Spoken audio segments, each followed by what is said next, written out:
Hi, I'm Rachel. And I'm Matt. Welcome to the Strange and Beautiful Book Club.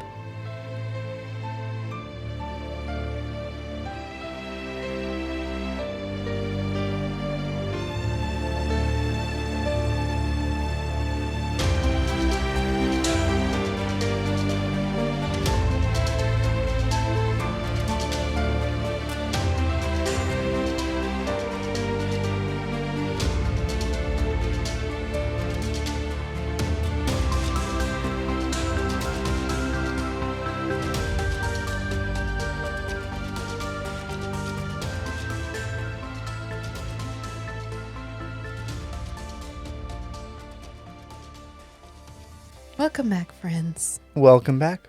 It's time to talk about an episode. No, a movie. It's time to talk about a movie. We watched Anguish from 1987, starring Zelda Rubinstein, Michael Lerner, and basically nobody else that you've ever heard of. It was produced and written and directed by a guy named Bigas Luna. It is a Spanish production. Oh. And the guy who directed it, this is pretty much the only thing he ever did in English. All right. This movie was recommended to us by our friends over at Cinematic Anarchy months ago. And then we went on a bit of a jaunt off into Vampires of 1979. And we've done a couple other things. And it was time. And so we sat and we watched all 1 hour and 29 minutes of this. 1 hour and 29 minutes was bearable. I think this might actually be the first body horror movie that we've done since Pandorum. Yeah. Longtime listeners will know that Matt and I are not necessarily the biggest body horror fans. However, I feel like all of the body horror in this movie was for a purpose. Definitely. I never felt like it was gratuitous. I felt like, oh, I'm watching somebody get stabbed in the eyeball. Well, there's a reason for that. Except at the very beginning, when within the first 5 minutes, we watch a surgeon removing a cornea. I'm pretty sure this is legit surgery footage. That was gross. Gross. I almost died. We watched a knife get inserted into a real eyeball. And then we follow that up with, there's a bunch of students looking at a wall of preserved eyeballs. There's an eyeball theme. If you're the type of person that thinks eyeballs are gross and you like horror movies, this is a movie for you. If you think eyeballs are gross and you don't like horror movies, under no circumstances, watch Anguish. I mean, I think it's interesting. So we start with this guy, the Michael Lerner's character.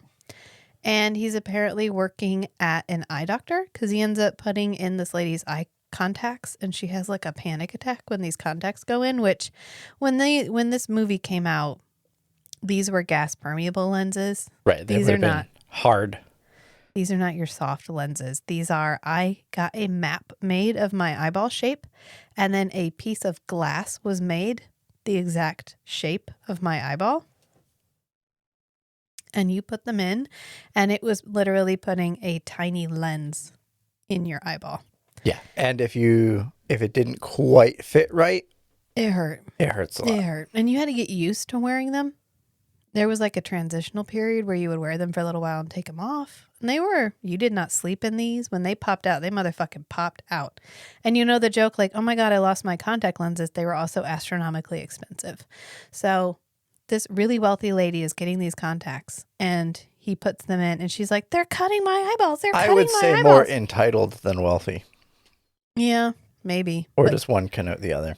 She ends up making a crack about his vision because he's wearing really thick glasses, and he's like, oh, okay, and he just leaves. And so then a nurse comes in, and she's like, well, he's really sensitive about his vision. So I'll get those. I'm sorry you had a bad experience. He's not normally like this. I'm really sorry. And then when he goes home, we get our first taste of maybe why John is the way that he is. Because his mom is like, I'll help you. And of course, it's Zelda Rubinstein, who, if you might know her from, hopefully you know her from this movie because we're about to spoil the shit out of it, but also Poltergeist. She's the Yes. little old psychic lady that comes in Poltergeist. She was like 4'3". Apparently, Zelda Rubinstein was seriously considered for the role of the Shadow Mapes in Dune, 1984. Ooh. I I could see can just that. see that one, yeah. Now, when you've lived with prophecy as long as I have. That's my best Zelda impression. I was trying to figure out if we knew why she was so constitutionally petite. But I don't see anything. But she's only 4'3", and I think that was, I mean, she's a great actress. She's good in everything she's in, but also she makes a good creepy character. Like, that's why she was good in Poltergeist. That's why she's good in this, because she's mother. She's just the mother. That's Right. her That's only all name. she gets. And we get a lot of spiraling imagery because at this point she's like, I know what will calm you down. The hypno record. So she puts this record on that's a spiral, which we focus on for a really long time. And then she does this, you're feeling the blood rush to your head, and then you feel it slowly release from your head, and it's giving you strength, and it's doing all of this stuff. And you're like, She's got a whole mantra. woo. And actually, at one point in the movie, we do that for a good 15 to 20 minutes. It's like a long time. And at the very beginning, there's a disclaimer that's like, this movie contains hypnotic footage and subliminal imagery. And if at any point you feel faint or you hear disembodied voices or whatever, get up and leave the theater.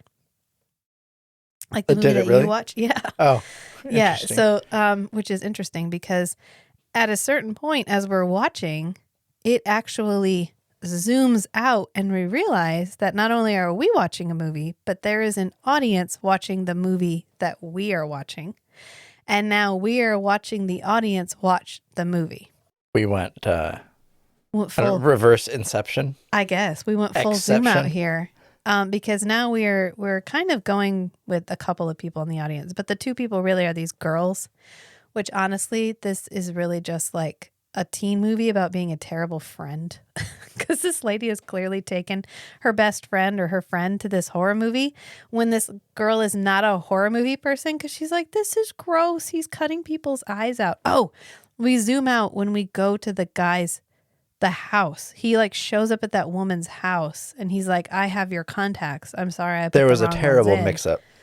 I'm here now. I'll put them in for you. Mm-hmm. And so they let him in, which the gate is about 18 inches tall. So he could have just stepped over it. That'd have been fine, but whatever. And he goes up to put her contacts in. He puts her contacts in and then he slits her throat. And then we see just off camera him removing her eyeballs, which I was reading some at the time reviews of this movie. And the one I thought was really funny, interesting, was this guy that was like, well, it was a good movie. It was great, but it was way too gory. So it got a low rating because it was too gory. Interesting. And it's like, did you not know that this was a horror movie? Or what? And then another one was criticizing this movie for poor execution of its ideas. And I'm not... Maybe they were reading more into the movie than it was giving. What is that movie we just watched where they were like, it didn't have a payoff? The payoff wasn't there at the end. Oh, that was Radius. We watched Radius, and the criticism was like, well, it didn't have a payoff. I don't know. I don't know what you're fucking talking about. Well, again, I don't know what you're what did they not execute properly? Were you hoping that the eyeballs would look more real when he was rinsing them in the sink? I don't know what you want from me. So he cuts that woman's eyeballs out and he's rinsing them in the sink. And then her boyfriend or husband or whatever comes up and sees that he's mutilating her and he chases him and he ends up stabbing him in the heart and taking his eyeballs. And then he just leaves and he sticks his gum he's sticking his gum everywhere. As he sticks his gum on the gate, that's when we zoom out and we realize we're watching a movie because we were like, oh, okay. I mean, we knew we were watching a movie, but these people are now also watching a movie. And the one poor girl was like, can we please go? I just want to go. And her friend's like, stop. We paid money. You have to give me my $5 back. I'm not leaving. She's eating popcorn the whole time, too. It's like the bottomless container of popcorn. Mm-hmm. She's just intently eating popcorn. And the whole 18-minute long, I need to go back and time it, but it's so long. The hypnotism scene where it's repetitious music of and then there's a swirling spiral, and then the mother is saying her mantra over and over again, and we're seeing all this weird imagery, And in the spiral that we see, there's like eyeballs opening and closing, and it's really weird and it's really long. And it makes you uncomfortable. And spoiler alert, it also makes the people in the theater uncomfortable, which is interesting. And it would have been even more meta to see this in the theater. We find out at the very end, because when the credits start to roll, we zoom out again, and it's actually people are watching the movie of the people watching the movie. So it's a movie within a movie within a movie that you are also watching. So it's like makes audience, you wonder. It's like audience participation. Is somebody watching you? Exactly. When you're watching That's what you're movie. supposed to be left with, is that little bit of psychological, oh shit. How far out does it go? That was pretty good. Yeah. Because after a while, John leaves. His mother is, for whatever reason, like, all the eyes in the city are mine. And so she wants him to go and steal people's eyeballs. Yeah, and we don't like, get an explanation for what her motivations are. It doesn't matter. And at this point, we're switching how they back have and a forth. slightly psychic link. Yeah. Yeah. I loved all the reverb. Like when she picks up the shell phone.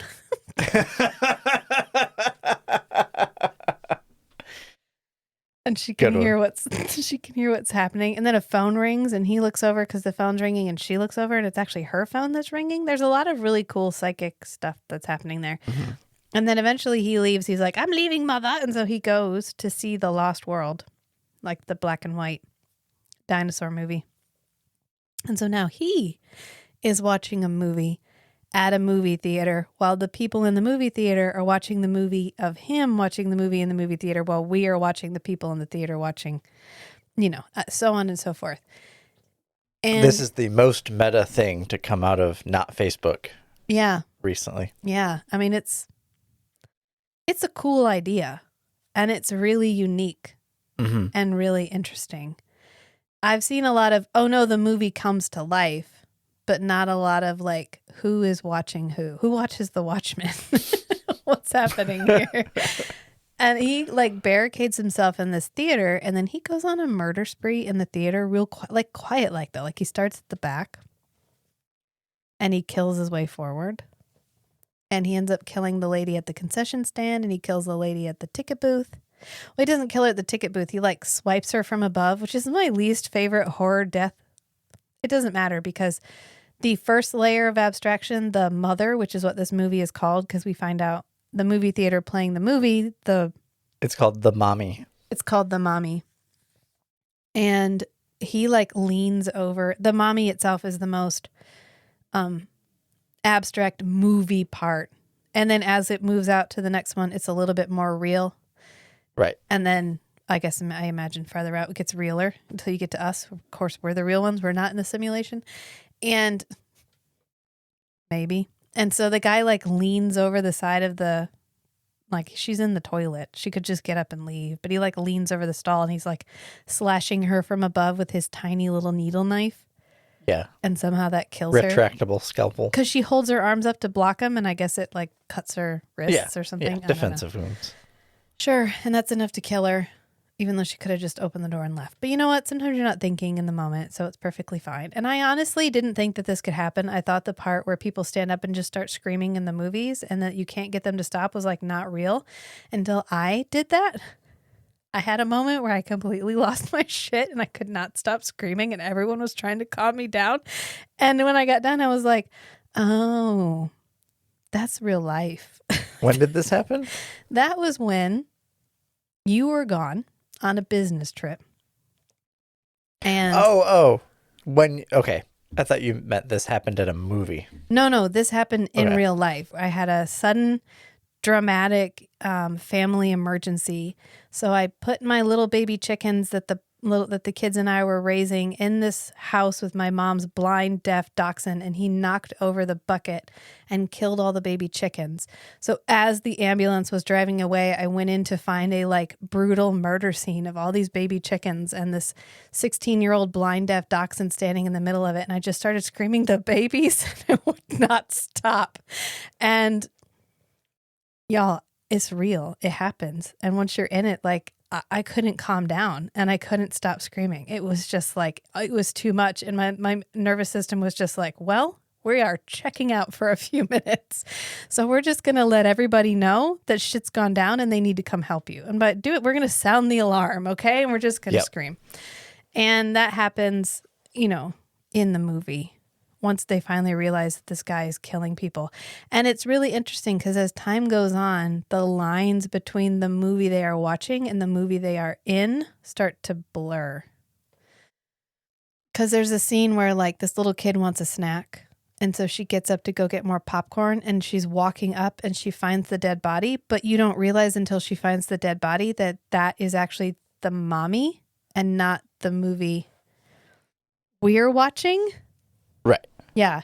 And one of the goofs is there's sunflower seed shells on the ground. And it's really common in Spanish theaters to give out sunflower seeds. Mm-hmm. So it's common to see sunflower seed shells on the ground in Spanish theaters, but not in the U.S. Oh, and they consider that a like continuity? Yeah, I guess because at the time you didn't really get those at a movie theater. Okay. Like kind of like going to a steakhouse and finding peanut shells on the floor, which isn't a thing anymore. But at a time, there was a time when that was a thing. I think it's still a thing. We just don't really go to steakhouses anymore. No, because of peanut allergies, because of the prevalence of peanut allergies. Oh. Because for some people, just being in a room with the shells would be enough. Yeah. And so as he's murdering these people and his mom is yelling at him in his head, the little girl, the poor little girl who's super scared, starts to hear the mom in her head and gets like sick and ends up leaving. She's like, fuck it, I'm leaving. I'm done with this. You're not going to leave with me. I'm going. And she's been looking around at everybody and everybody is acting really sus because we just had this long hypnotism scene where everybody was clearly kind of losing it a little bit. And when she's in the bathroom, she sees a pair of sneakers come in beside her. So she runs back to her friend. She's like, the murderer is in the bathroom. And her friend's like, what? There was a man in the bathroom. Yeah, there was a man in the bathroom, and I think he's the murderer. And she's like, what are you talking about? So she goes out. Well, lo and behold, one of the dudes who's been attending the mommy a whole bunch starts murdering everybody in sync with the movie that is playing on the screen. And I have he to keeps imagine. checking his watch. Yeah. And so he's trying to follow the timeline of the movie. And I think one of the parts where it carries over, I think the most, is when the mommy guy goes into the movie theater. When John goes into the movie theater to see The Lost World. Yeah. And he sneaks up behind somebody and kills them. We see like 3 or 4 people in the, I'm going to call it the Anguish movie theater. Yeah. With the teenage girls. They keep like looking around behind them. Yeah. Because they're like so in it. And they start feeling nervous, like somebody's after them too. But then some people are so affected by this, they're having like heart palpitations and panic attack. And their eyes start hurting. Mm-hmm. And she takes her contact lens out and spits so on gross. it and then rubs it with her shirt and puts it back in. That's not sanitary, y'all. No. But anyway, her friend goes out. Her friend actually acts really intelligently in the movie theater. I was super impressed. She hides and then she like sneaks into the boys' bathroom. It's because she's seen a lot of horror movies. It is. Until she's she gets inoculated. outside. And then Right. she's like, which, you know, as observed, it can happen. But I love how she walks up to a dude and she's like, there's somebody killing everybody in the movie theater. And he's like, oh, honey. Did you watch a scary movie? Did you watch a scary movie? Okay, let's take you back to your mommy and daddy. Well, as soon as he realizes it's real, he's like, oh, shit. So they call the police. And then the police drive from the other fucking state, apparently. It takes so long. And then they Time get there is warped. and they're like, I think we should probably close off the road and we should put up some signs and maybe we should wait till Bob gets here because he wanted to be involved in the next sting operation. It takes so fucking long. People are dying inside. And I don't know if this would felt, I think this hits a lot different. And we feel like anxious about this because when this movie happened, this had never happened. Yeah, there hadn't been like a massacre in a movie theater. Yeah, and now there has been. So I'm like, oh shit, this has happened. This is real life. And these police officers are not taking this seriously. But if you watch this in 1987, you'd be like, oh my God, are they going to be able to stop him? I don't know. Because the guy who's watched the mommy too many times ends up shooting everybody in the lobby, sneaking back into the movie theater, tying up all the doors so nobody can escape. He takes the girl hostage who was really scared because her friend was like, all right, I'll go get popcorn. I'll check the bathroom. I'll come right back. And she was like, I'll come with you. And she's like, no, you won't. You guys stay here so you can tell me what happened. And then the two people behind her end up going to try to find the girl because the one girl's so scared. She's just sitting there crying. Right. The husband gets up and goes. And he gets shot immediately. And then the wife goes and she gets shot immediately. And like the body count is actually only 7. Oh, 14. 14. Oh. Okay. But I don't know if that includes the people that were killed in the Mommy or only Anguish movie theater. Right. I don't know. Because they're watching the Mommy, we're watching Anguish. Maybe. Because by the time we get to the like the end of the movie, okay, so eventually everybody gets out. I mean, and then everybody escapes. The police get in there. They get into the projection booth and they end up killing the guy with like a sniper rifle. And then the poor little girl who is so terrified looks up at the screen and Michael Lerner's character, John, like reaches down and stabs her eye. And she grabs her eye and there's a metal tool sticking out of her eye and she's like freaking out and they end up having to sedate her because nothing actually happened to her. She's just so disturbed in by the this struggle movie. As they're getting her out of the movie theater, we do like finally see she takes her hands off of her face and her eyes are fine. And she's fine. She's just so caught up in the movie. Like how much can a movie drag you in?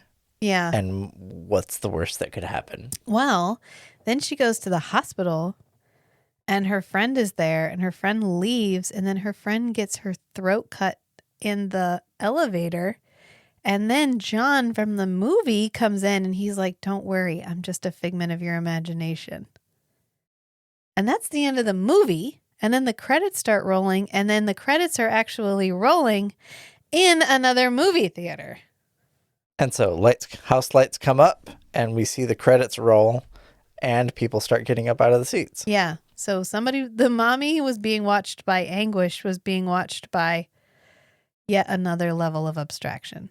Yep. Maybe that was the lost world. How do those dinosaurs feel? I don't know. Not great by the end of this. I mean, it was good. It was good. I really enjoyed this movie. It was one of those ones where I kind of want to rewatch it now that I know all the stuff that happens. Yeah, to watch out for clues about the other layers. Really good, like the spiral imagery, the snails, the birds in cages. There's a lot of really good, like, layered metaphor in this movie.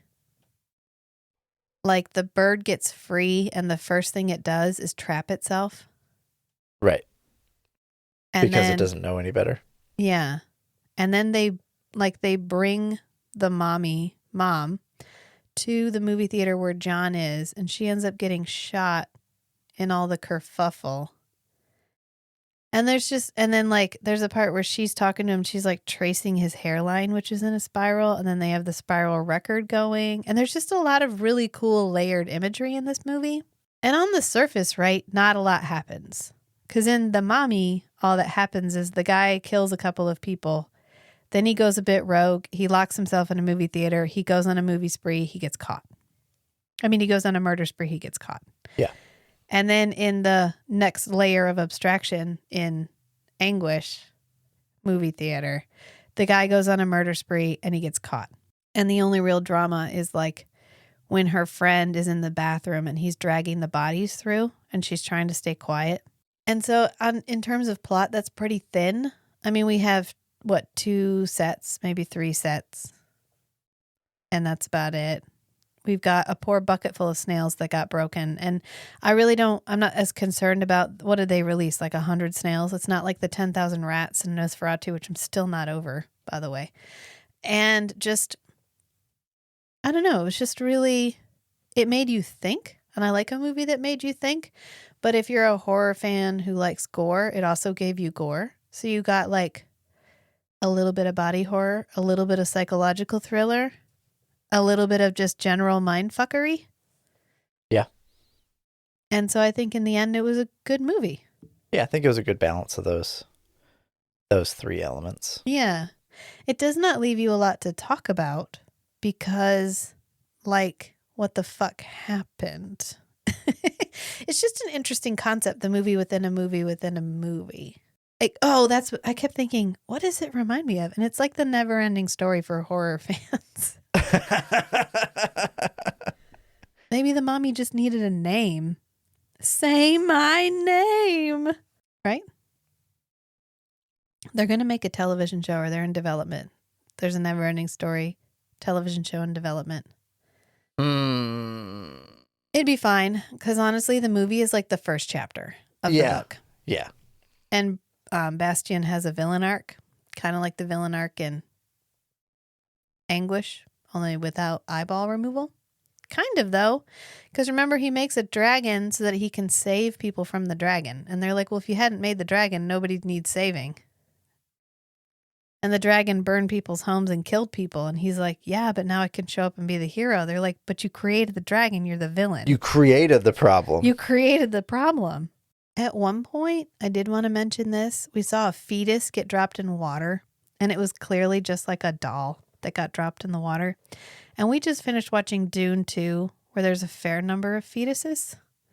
And then we watched Dune 1984, where there's the fetus like wraps itself in the weird liquidy fleshy colored blanket thing. And I just have to ask a question, and I want a legitimate answer. How many fetuses is it okay to include in a movie? I don't know. Is there a number? Is any number of fetuses too many?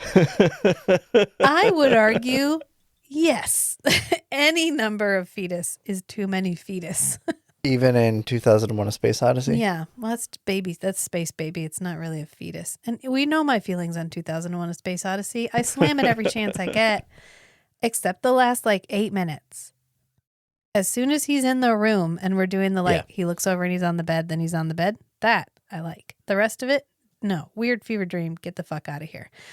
I did like the line when the two girls are sitting there and the one girl is like crying and upset and her friend is like, oh, no, you're so lame. Next time I'll take you to a Disney movie. Yeah. Okay, thanks. I wonder what this would have been like to see in theaters. Like to see the long hypnotism scene on a big screen. I feel like I would have felt like I was losing my mind because that scene is so long. Yeah, maybe the scale of it would have made it a lot more disorienting. Yeah, because it would have been that big spiral because she puts that spiral on the record and everything player. else is dark in the room. Yeah. Oh, let's talk about that ceiling. The ceiling in John and Mother's house that's like beams with carving in between. Right? There's so much like depth and of texture there. There's so many textures in this movie. Their whole house is really textured. She wears that knitted shawl the whole time. Mm-hmm. That's somehow too small, even though she's very short. Anyway, she died in 2010. Michael Lerner didn't die till last year. He died in April of last year. Oh. I know. It's really sad. And nobody else, I think maybe one other person has a picture on IMDb. I know. I was looking. I was like, the girl that gets really, really scared, she looks really familiar. Yeah, I thought so too. I'm pretty sure I've seen her in something else not long after this. Because she was maybe a little bit older, but not much older. Yeah. The guy who plays the dude who kills everybody in the movie theaters from Catalan. The director's actually not Spanish. He's Catalonian. There's a difference. There's a difference. I want to read you this review because this dude is obviously bitter. And I'm only going to read the last part. Okay. This is a 2-star review on IMDb. Cutting back and forth between The Mommy, a film that I doubt would draw in the crowds, and the, quote, real action, director Bigas Luna experiments in mixing art house surrealism with the slasher genre, which go together like oil and water, and chucks in some pretentious meta-cinema for good measure. The result is a woeful experience, tedious, repetitive, and thoroughly irritating, as if any film headlined by Rubenstein could be anything but. Oof. Ooh, that man had some opinions. Well, I'm assuming it's a man. Yeah. I feel like that's a good assumption, though. What do we think? What do we think about the mashup of surrealism and I think surrealism I and love slashers throwing go in together. surrealism in very serious style movies. I think surrealism and something like a slasher It flick would kind go of breaks together you out of really well.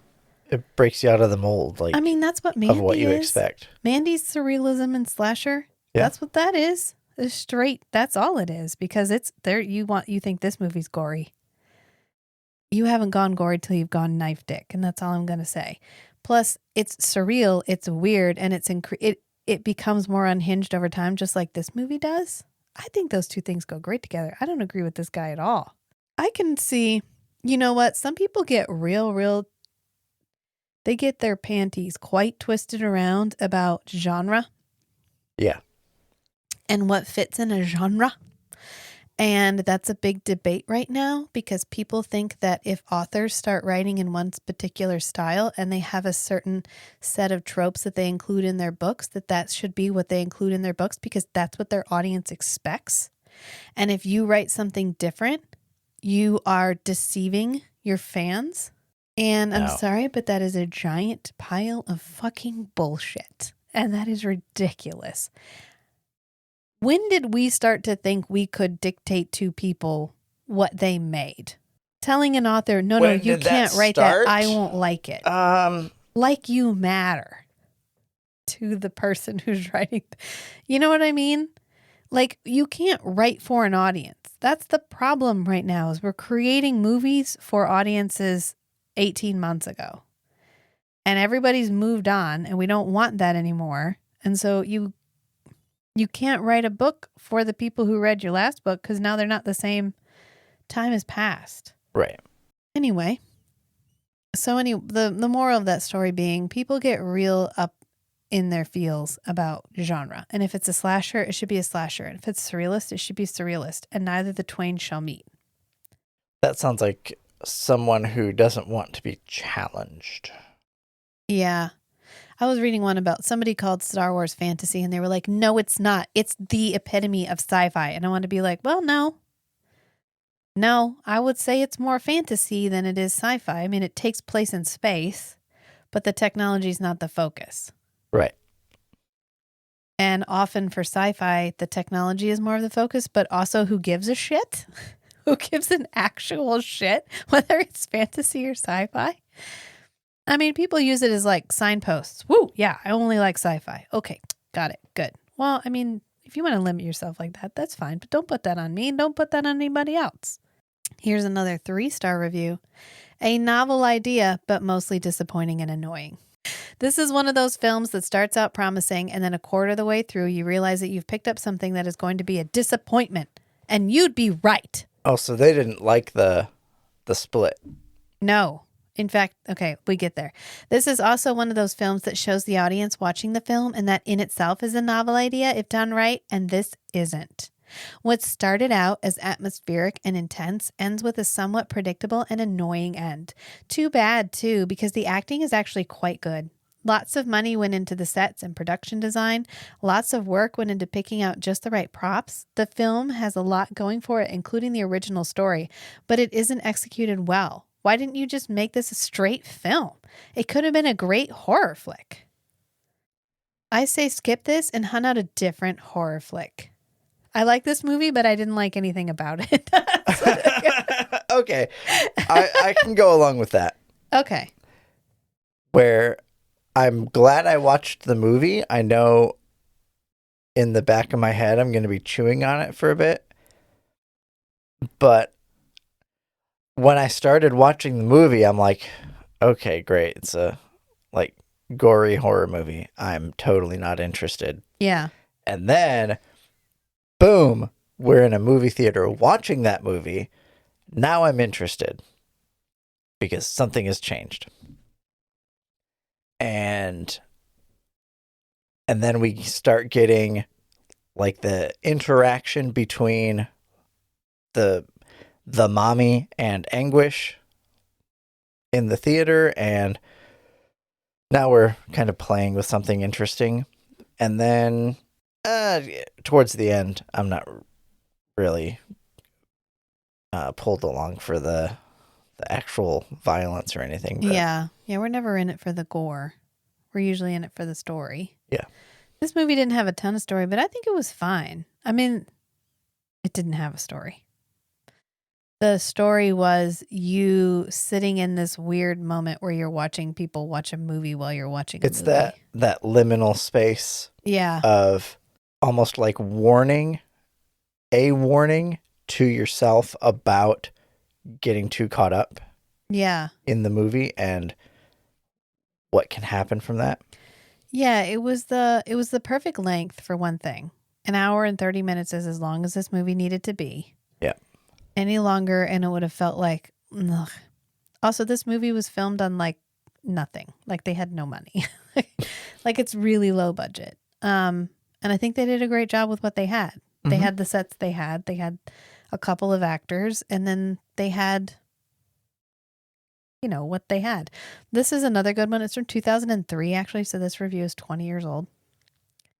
I saw this movie in the late 80s in a sneak preview, and it is still the only movie I have ever walked out of. Now, I want you to know that the title of this review is fantastic, with about 16 exclamation marks. I found it extremely anguishing. I remember two scenes. In the beginning, there is a scene where a small bird has to be freed from behind a closet, and the other as the viewer sees the killer sorting out his kit in the cinema and the girls watching the horror movie. Fantastic movie, fantastic pictures, but I couldn't stand it. Oh, this one claims it's sci-fi. Yes, I said sci-fi.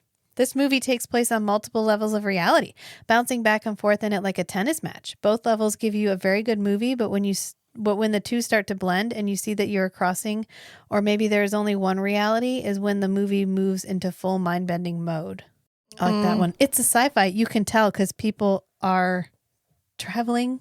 Nobody's traveling though. That's what I mean. That review Right. is Even John at the really hospital old. at the end, I don't think they're implying that John from the mommy movie universe has traveled to see Patty in the Yeah, hospital. Patty and Louisa, I think.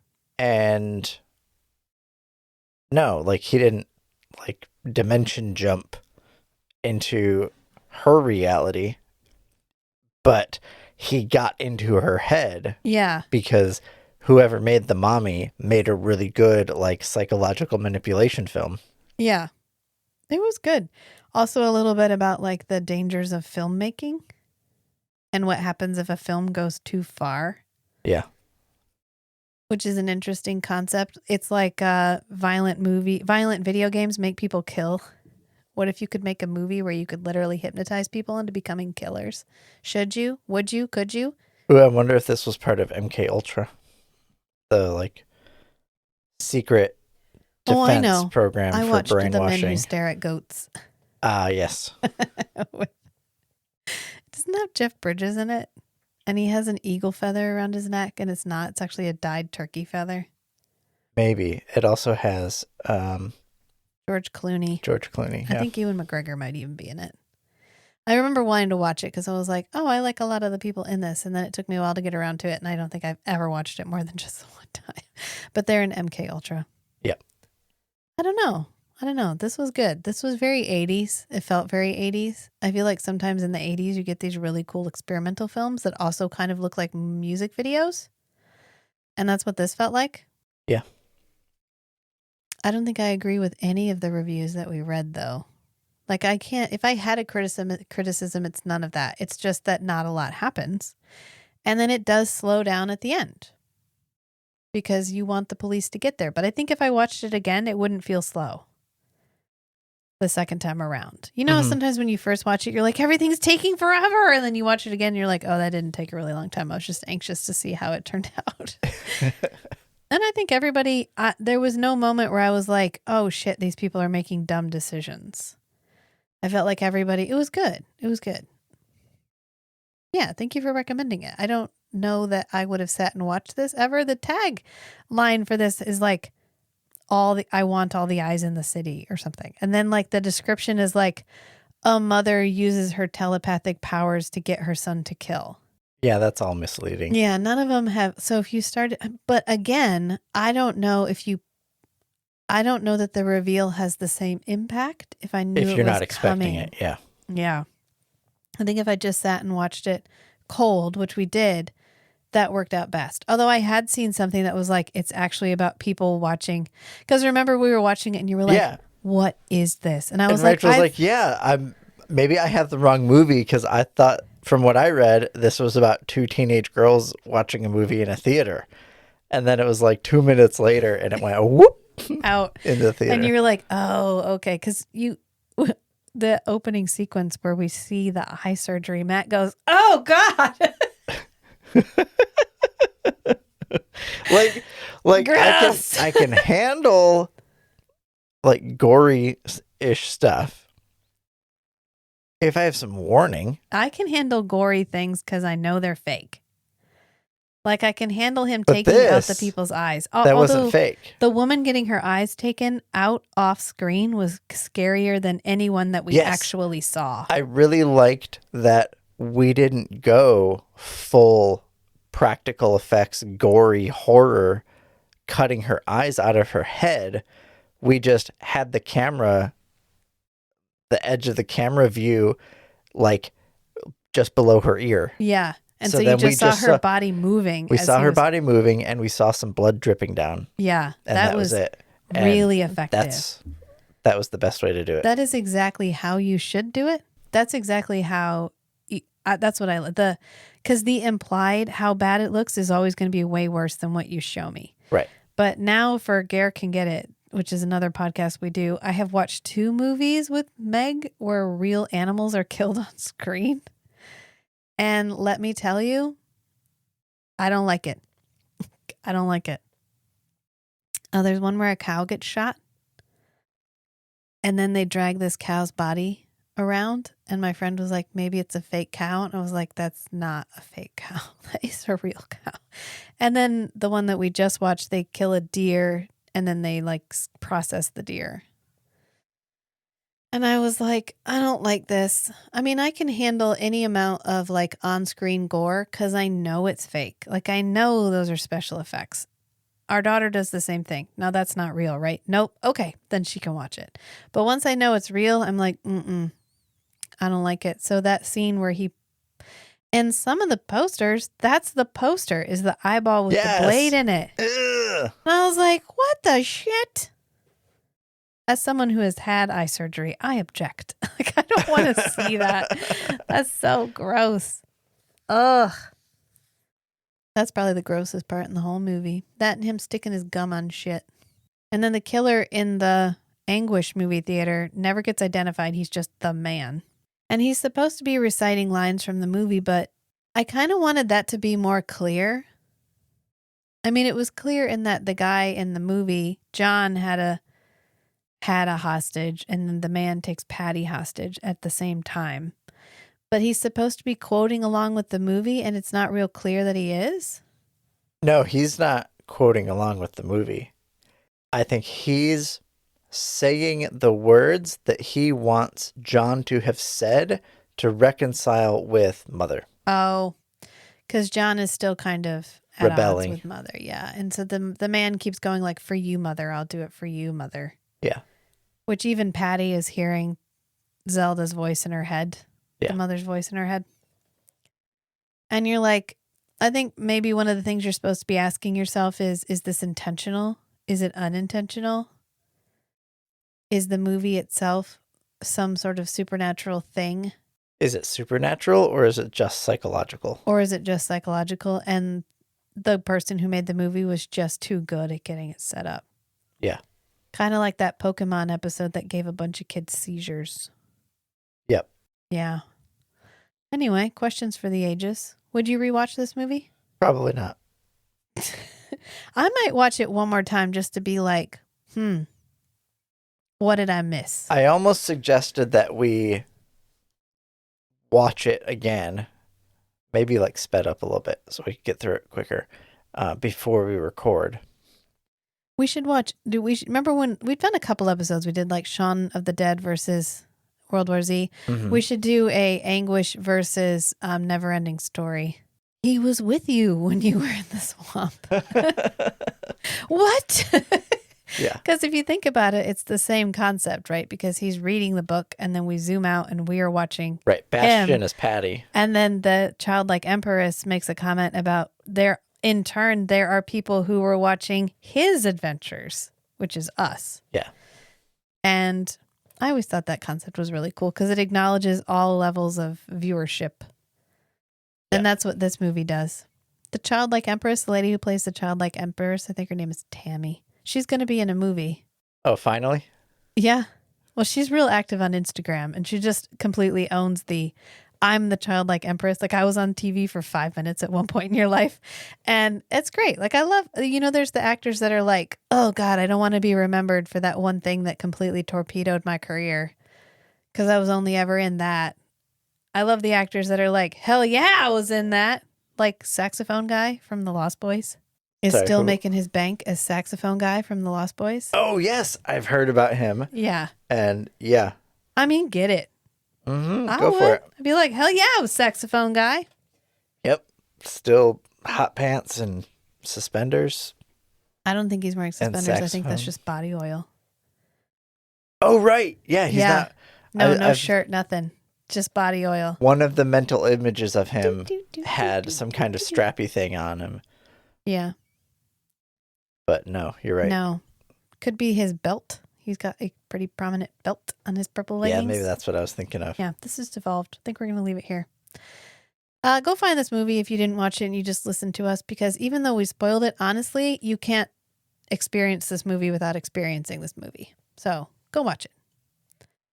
And until next time, friends. Until next time. Bye. Bye. Oh, no, you got to do your thing. This is the one where we do the thing. Oh. So remember, sometimes the strangest and most agonizing things are the most beautiful, too. So be who you are and love what you love. Until next time, friends. Bye. Bye. Love what you love, what you love, what you love.